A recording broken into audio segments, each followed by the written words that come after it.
I'm just the girl next door who believes that the purpose of life is to enjoy, create, and have fun.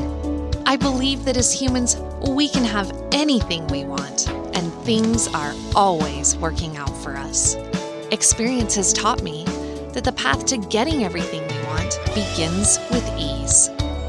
If you believe in miracles and happily ever after, or even if you just want to, then this is the podcast for you.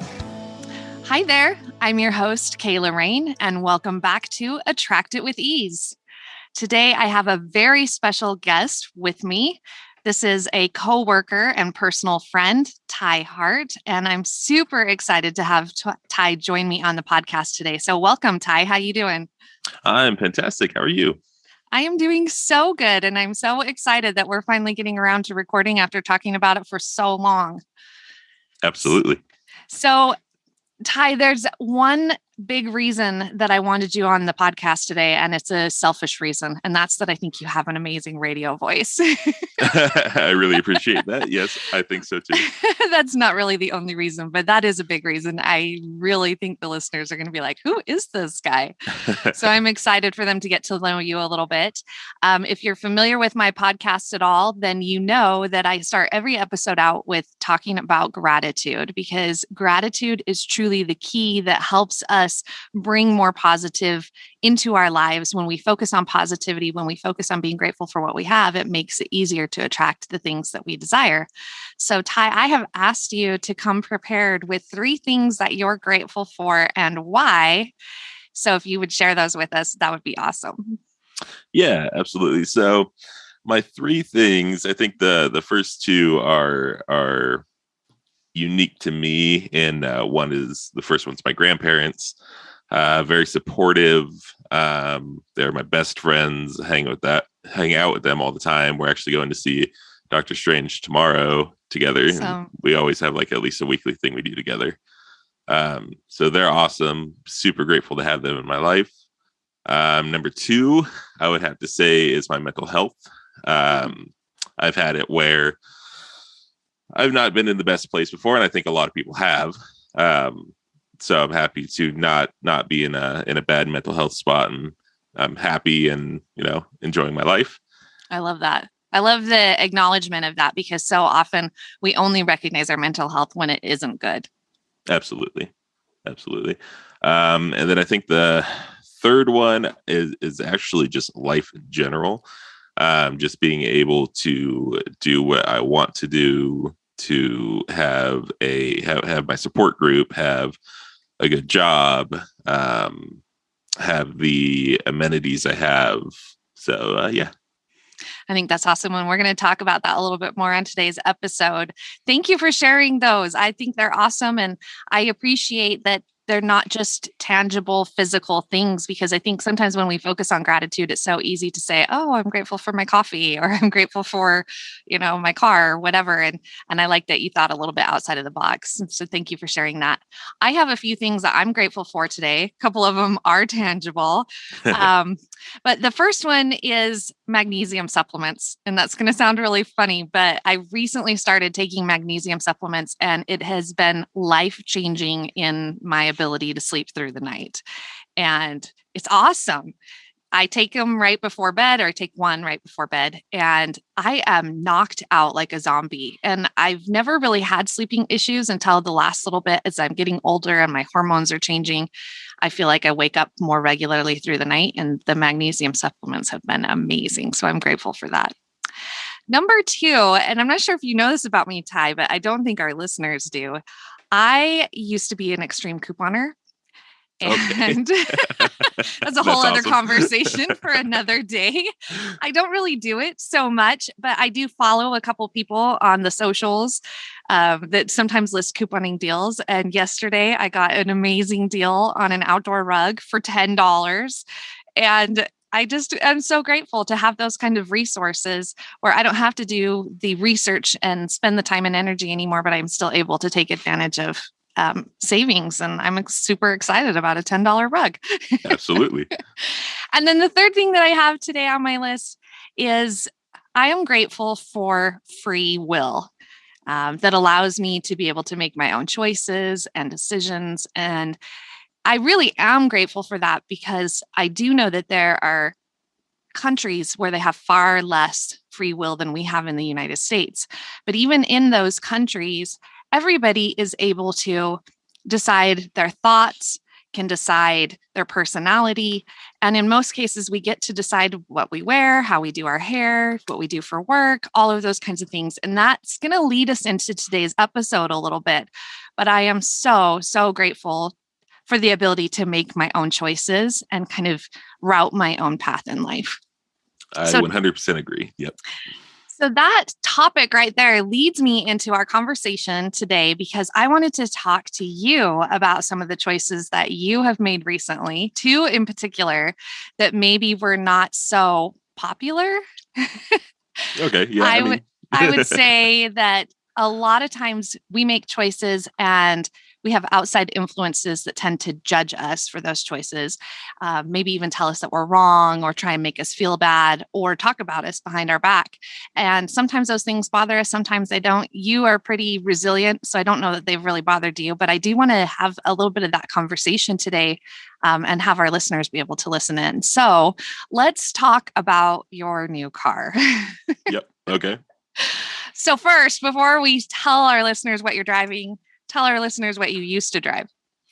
Well, my last car was the Tesla Model S. I got it because I did some research on them and I like fast cars. So it was an easy choice to go with that because it's fast. I got a really good deal on it. And of course, you're not paying for gas, which I wish I still had it right now. It would have been I bet. fantastic.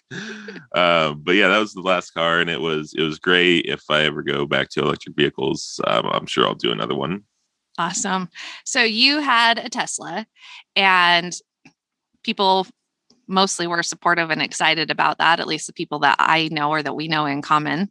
And then you decided to sell the Tesla, and you actually made a decent amount of money and were able to put some money aside, correct? Yes. So after you sold the Tesla, for a while, you went without a car because you had a motorcycle and you had your grandfather's vehicle that you could borrow. But then you decided to purchase something new. So tell our listeners what your new purchase is.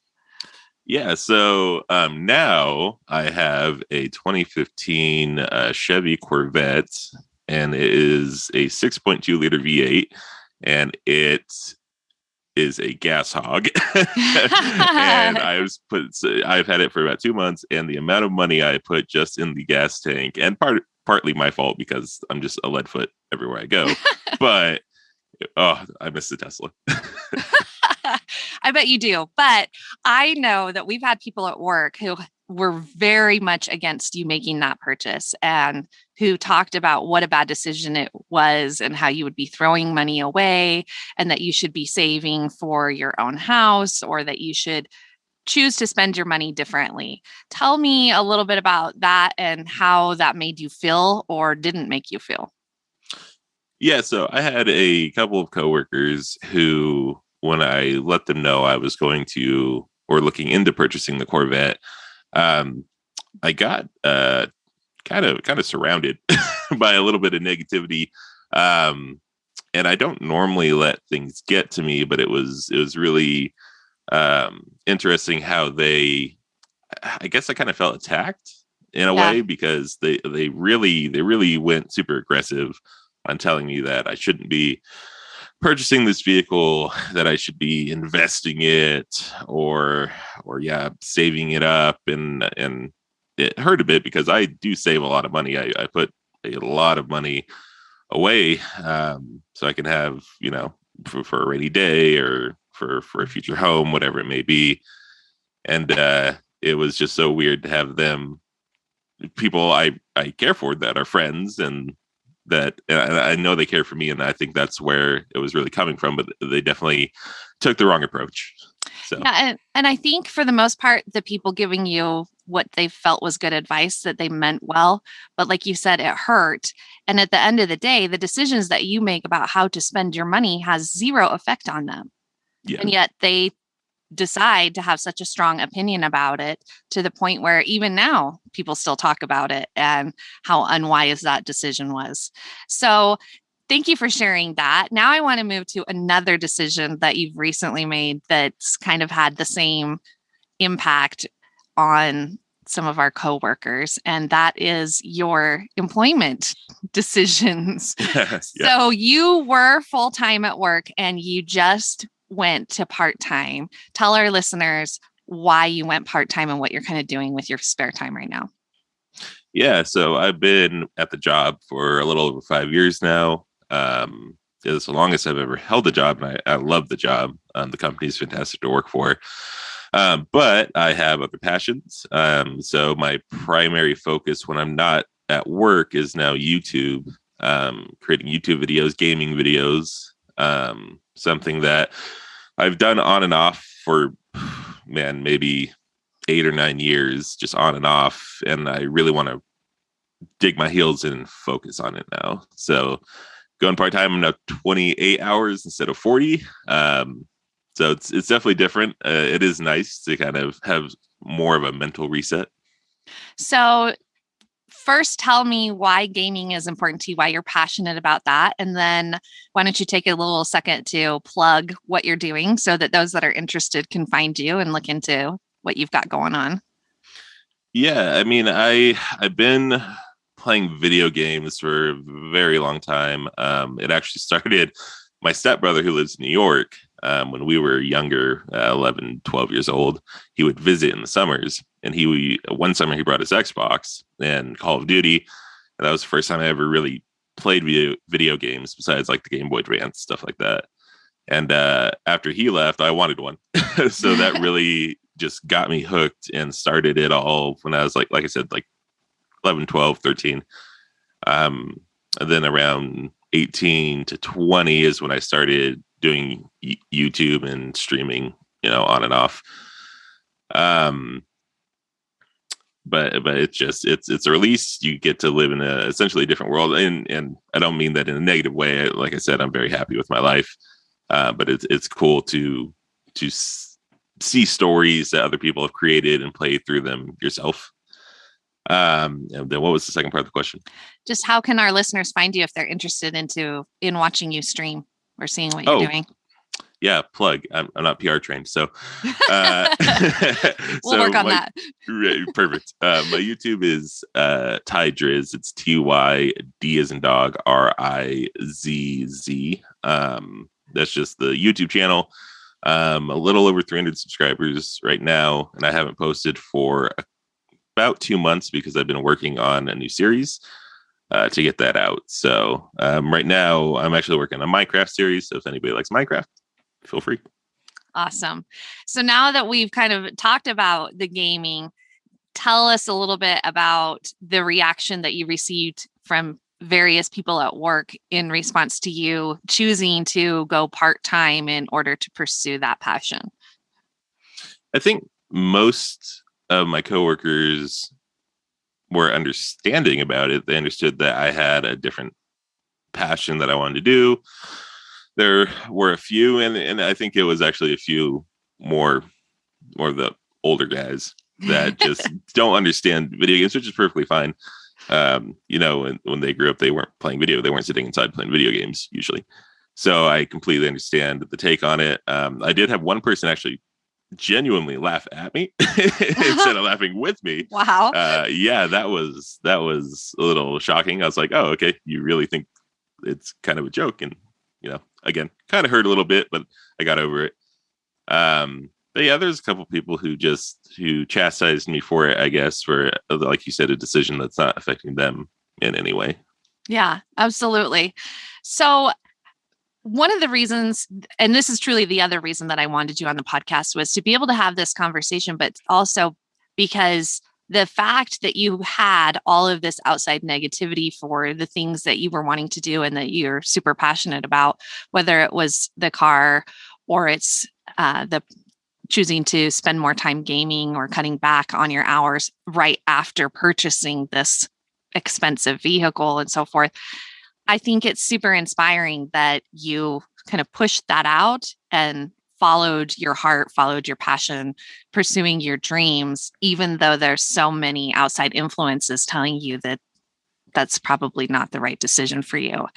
I think most people wish they had the courage to step forward towards their dreams, to do something like cut back to part time to pursue a passion. And I think most people don't actually ever take that step. So I think that's super inspiring. And I think there will be people that listen to this that are really impressed that you had that within you. So I know you personally, so our listeners don't know you like I do, but I know you're kind of one of those people that in general can shrug things off pretty easily. But I don't think the average person is like that. Was there ever a time that you've questioned either of those two decisions, either buying the Corvette or choosing to cut back to part-time and pursue your passion? Not yet. Not yet. Well, that's good. There may potentially be, but I will say that my support system, being mainly my grandparents, is a huge reason why I'm able to do it. I can understand why some people don't take the leap when they look at their finances or whatnot. I mean, the state of everything today, rent is insane in most places, gas prices, you have to have a car, and most people don't own their car outright. So I definitely understand where people either can't make the financial decision to just jump into their dreams, but I do think that they need to, if you have something you love and you want to do it and you want to be your own boss, take small steps towards it. Like I said, I've been doing the gaming thing on and off for so long, and I've never fully jumped into it. And I think going part-time has really allowed me to focus more on the time that I'm not on my day job, to really just create the best content I can to get the editing done.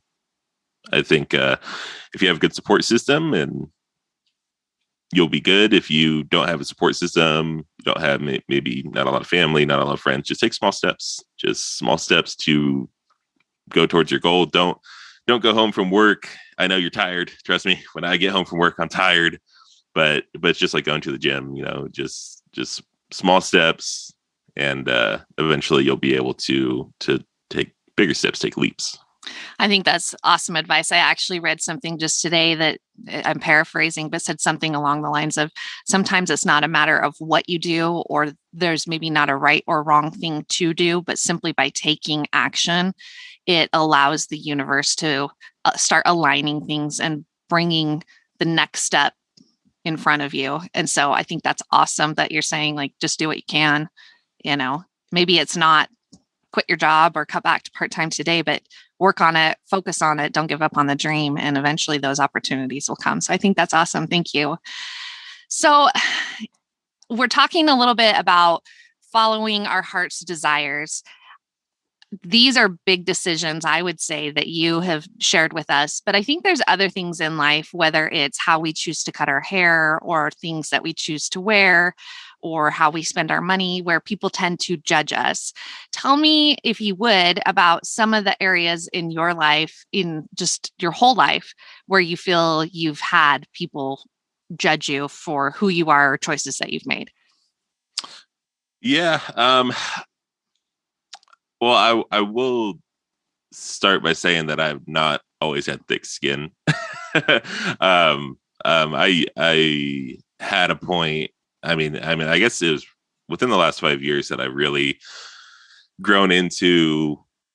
I don't really care what other people think of me, besides the people I love. So my grandparents, I absolutely care what they think of me. I want them to approve of me, but everybody else, I mean, I know most of my friends don't think negatively of me, but even if they did, it's honestly, their opinion doesn't really matter that much to me. I know it sounds harsh when you really put it into words, but if I live life of, it is what it is. If something happens, and it happened, now that it has happened, I can't do anything to change it.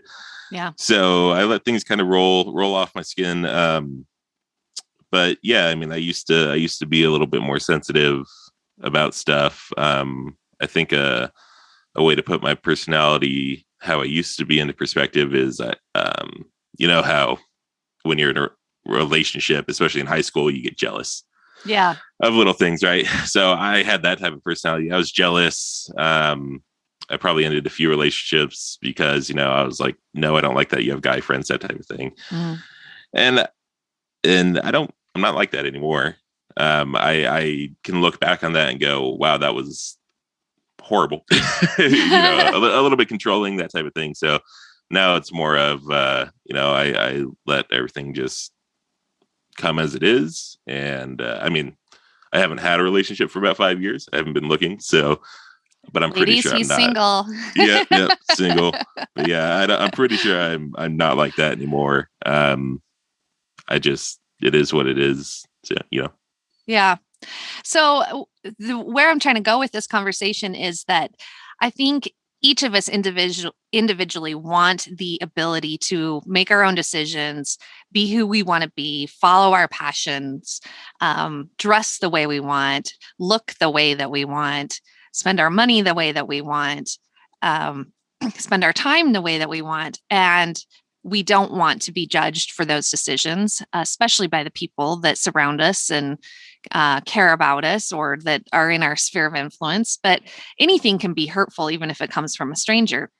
And the irony of this situation is we all individually feel that, yet as a society, we have a tendency to judge others. And I've been thinking a lot just about some of the conversations that we have at work, because we often get really interesting folks that come through the front door, whether they talk funny or walk funny or dressed inappropriately, or like, for example, we had somebody the other day that, was so-called psychic. I don't know if they Oh were yeah. psychic, but we had some pretty humorous conversations about this person. And I've had quite a few conversations just in my own personal life, whether at work or outside of work, where they've been super judgmental. For example, I just had a discussion with my husband, Dan, last night about someone that he knows who is in his mid to late 30s, who has been dating a 21-year-old and ended up getting her pregnant. And we had a conversation about his opinion of that. And, of course, he's looking for me to jump on the bandwagon and throw shade, essentially, and kind of say that I think that that's wrong and that, it's inappropriate and all of these things. And probably even a month ago, I would have engaged in that conversation with him. But I've been thinking about this topic and working on it personally so much recently that he didn't get the response that he wanted from me. I basically said, yeah, I wouldn't make the same decisions as him. I don't necessarily agree with his decisions, but I can't judge him for that, because if I were in that situation, I wouldn't want to be judged either. And I think that that's something that, as a society, we're raised to judge people, and oftentimes we're coming from a place of thinking we know better, or trying to give good advice. But other times we're just mean and critical and downright like rude when we laugh at somebody behind their back. So, Ty, tell me about some ways that you don't have to give real specifics, but some things you can think of that you've maybe made fun of others recently, like things you might have kind of nitpicked about. So yeah, I mean, I can give specifics. I think I guess first there's two things that I would like to respond to that with is agreed. We do are kind of raised to judge people or judge people when they live a different way than us. Mm-hmm. And I'm guilty of it all the time. I Same. look at somebody and go, okay, that's not my style. Yeah. And I think that comes back to, if that 21-year-old who's pregnant, if she's worried about getting judged, I can completely understand. But I have that mindset of, well, I don't care what you think. Yeah. So I would love to see more people adopt that mindset. Um, uh, but I had a coworker who has She always has her hair back. You know who I'm talking about. She always has her hair back, and then sometimes her hairs will kind of flay everywhere. And I told her, I said, "Hey, your hair's kind of going everywhere. It doesn't look professional." And I know what I want to say, and it doesn't always come out nice, but I essentially say what's on my mind. Yes, I could probably word stuff a little bit differently. Good news is we're friends, so even though I'm pretty sure she did take offense to it, she didn't hold a grudge over it. Um, she let me know that she didn't like what I said.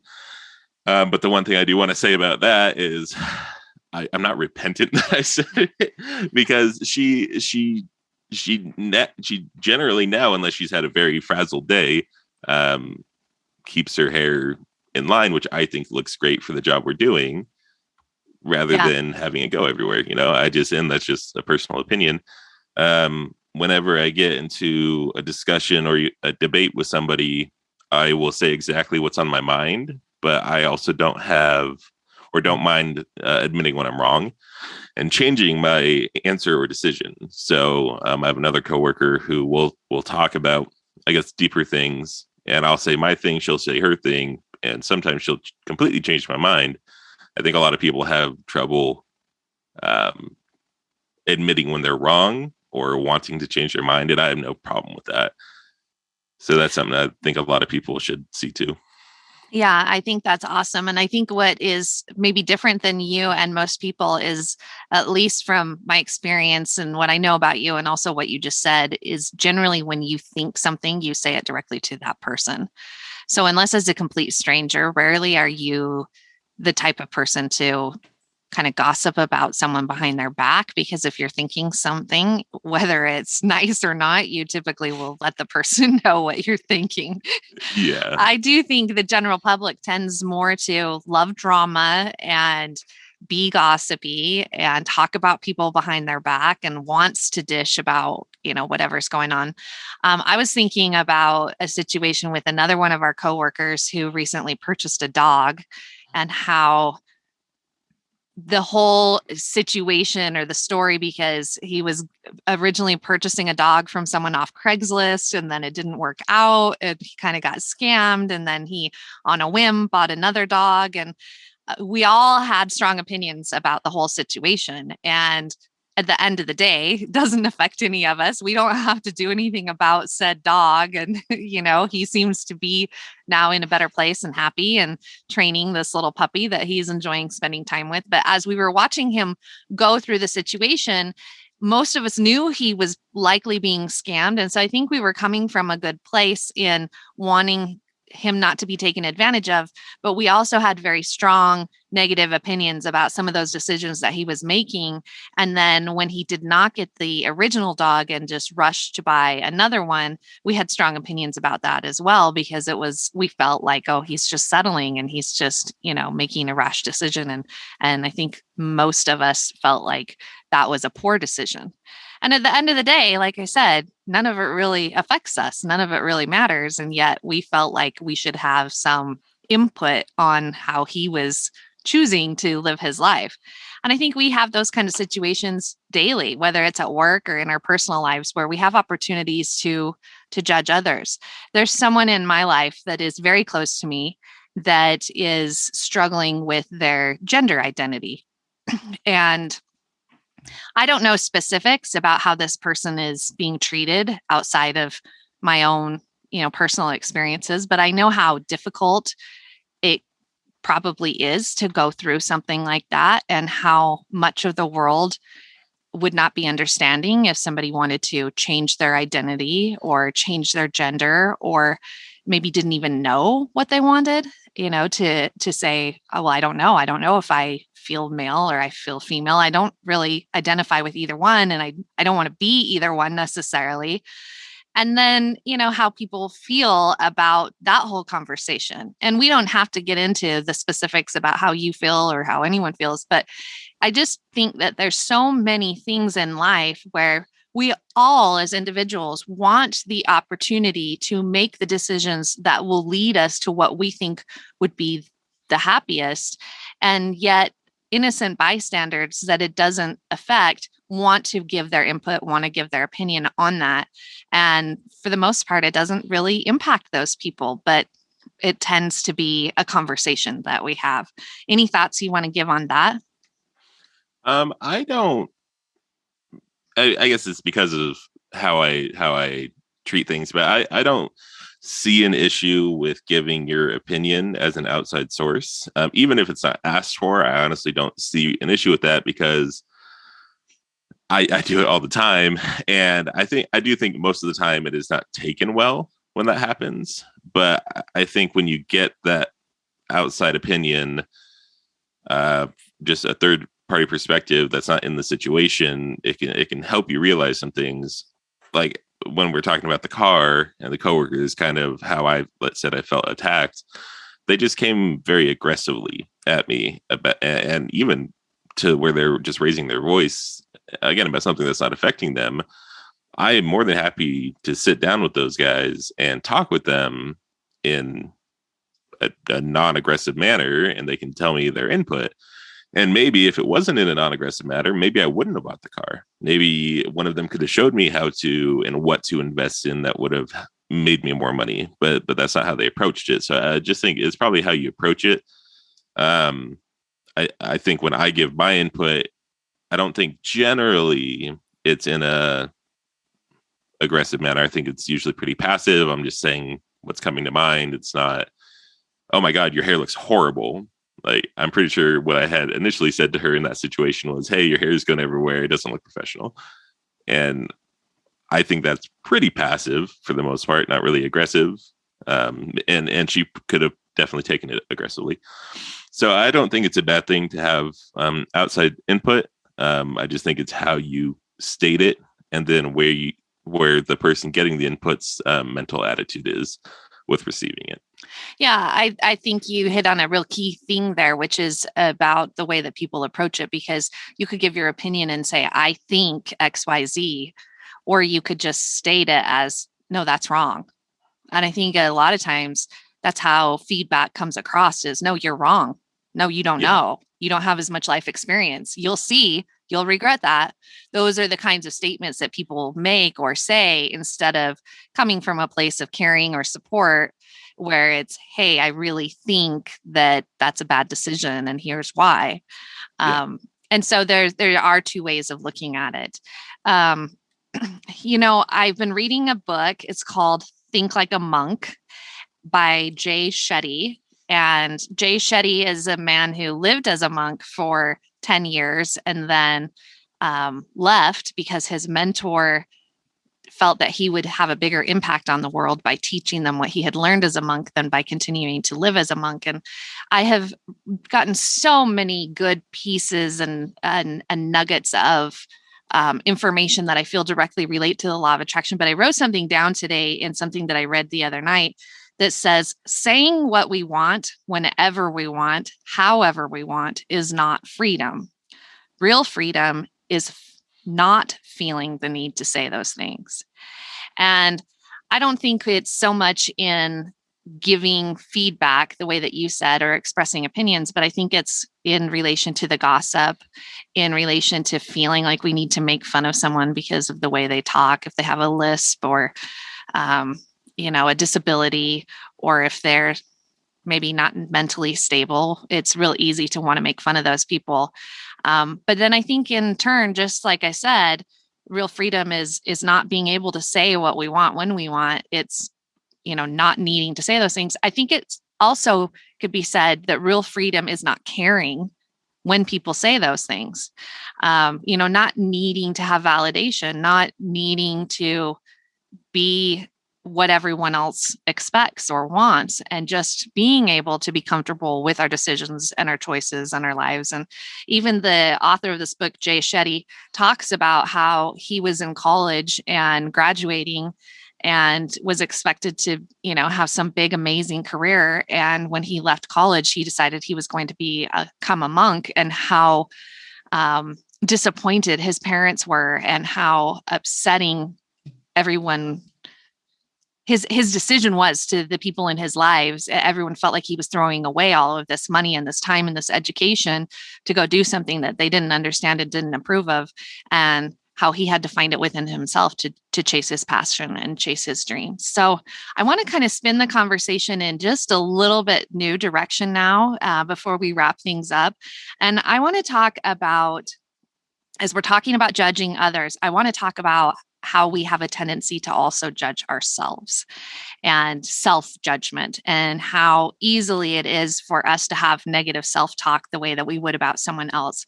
So, Ty, whatever you feel comfortable sharing, can you tell me some of the ways that you have or currently do judge yourself? I think, ooh, voice crack. I think the only way I currently judge myself is just by my physical health. So I've been trying to go to the gym more. I'm definitely not anywhere close to in good shape. And I want to change that because I have been in good shape before. And I just somewhere along the line got lost. And every morning I look at myself and I go, wow, this is not where I want to be. Um, so it's for me now, it's just the grind on getting to the gym and pairing that up with my day job and then now my YouTube stuff. But I think that's the only way I judge myself. There's no other way. I mean, yeah, I don't judge myself by money or by any attention I get. It's just, I think right now, just my physical health. Yeah. Yeah, well, I think that's a good place to be. I don't think the majority of people have so few judgments of themselves. I was trying to make a list of things that I currently judge myself about or have in my past. And I think my appearance and my weight is the biggest, especially as I'm aging. Every day I look in the mirror and I see how I'm getting wrinkled, and how it's harder for me to stay in shape. And I used to be able to eat whatever I wanted and not gain weight, and that is not the case anymore. Now it seems like I eat anything and I bloated and don't feel good. And so that's an area that I consistently judge myself on. But I've also in my past judged myself by comparing myself to others. Maybe peers in the same role who advanced faster than I did, or who had what I felt better skills in certain areas that I wasn't as strong in. Even judging myself for past decisions that I've made or who I was in my past. I think back to some of the things that I did or the way that I behaved when I was 20, even the parent that I have been at times to my own child. And I sometimes have a hard time forgiving myself for decisions that I've made, or who I was in a past life. Even though I'm no longer that person, I still see things that I would go back and do differently if I had the opportunity. And I think that's where self judgment comes in. And this particular episode, I want to title Grace and Space, because I feel like giving people the grace to be what they want to be, to live how they want to live, to do what they want to do, and also giving them the space to do that is really what we should be searching for. But I think it's important to not just give grace and space to others, but to also be willing to give that grace and space to ourselves, learn to forgive ourselves, learn to accept decisions that we have made or are making, and not just have the attitude of, I'm going to chase my dreams now, I'm going to fix everything now, but also just be accepting of where we are, because everything is in motion. Nothing stays the same. We age, we change, our lives are constantly evolving. So when we are taking a moment in time, a snapshot, and we're throwing judgment at it, it literally is just a snapshot in time, and everything will be different a day from now, a week from now, a year from now, and was in our past as well. And so I really wanted to kind of talk about being able to give grace and space to ourselves and to others. Do you have any thoughts or feedback on that idea? Yeah. I mean, I completely agree. You have to give yourself a chance. A lot of people don't give themselves the chance to do whatever it is they want to do. You don't have to work for somebody else for the rest of your life if you don't want to. You don't have to I don't know, make your family happy just because they're your family. There's a bunch of things. Just give yourself the chance to do something. I did want to say one thing on the freedom, and saying whatever you want, that you were touching on. Yeah. I think a lot of, especially younger people or people my age and younger, need to hear that, not caring what other people think is completely different than just being a jerk. And I think that's what you're saying. You shouldn't say something to be malicious. Right. That's not caring what somebody thinks. That's you intentionally being malicious. Not caring what somebody thinks is, I mean, you can give your opinion. If somebody says, I don't like that, then that's fine. Or if somebody gives their opinion of you, just not caring is fine. But specifically saying something to be malicious is not caring what people think. I think a lot of younger folks think that they can just say whatever they want because they, quote unquote, don't care what anybody thinks. That's not what that is. Yeah. And, maybe they don't care what somebody thinks, but the person that they're speaking about very well may care. And, Yeah. I don't think anyone goes about life intending to be malicious or intending to be mean or a bad person. I don't think we ever get out of bed and our intention is to ruin people's days. Yet sometimes the choices that we make, the things that we say, the judgments that we have do exactly that. We can have a positive impact on somebody's life, or we can have a negative impact just by how we choose to interact and how we choose to deliver our opinions or messages. And sometimes, the whole adage of if you don't have anything nice to say, don't say anything at all is a positive thing. Oh, absolutely. Yeah. I should learn from that for sure. Well, I think I want to wrap up at this point, Ty, unless you have anything you want to add. I always end every podcast episode with what I call an action item, because I think it's important to talk about ways that we can improve our lives. But sometimes it's easy to talk about a concept and it's a whole other thing to figure out or understand how can I best apply that concept to my life? How can I make change today? So every episode, I include an action item for our listeners, something simple that they can try or implement into their life today to see instant growth in the area that we've discussed. So today's action item is to keep track of your judgmental thoughts for one day.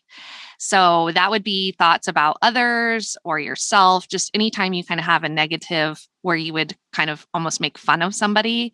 And it's not even necessarily something you said, it's something you're thinking.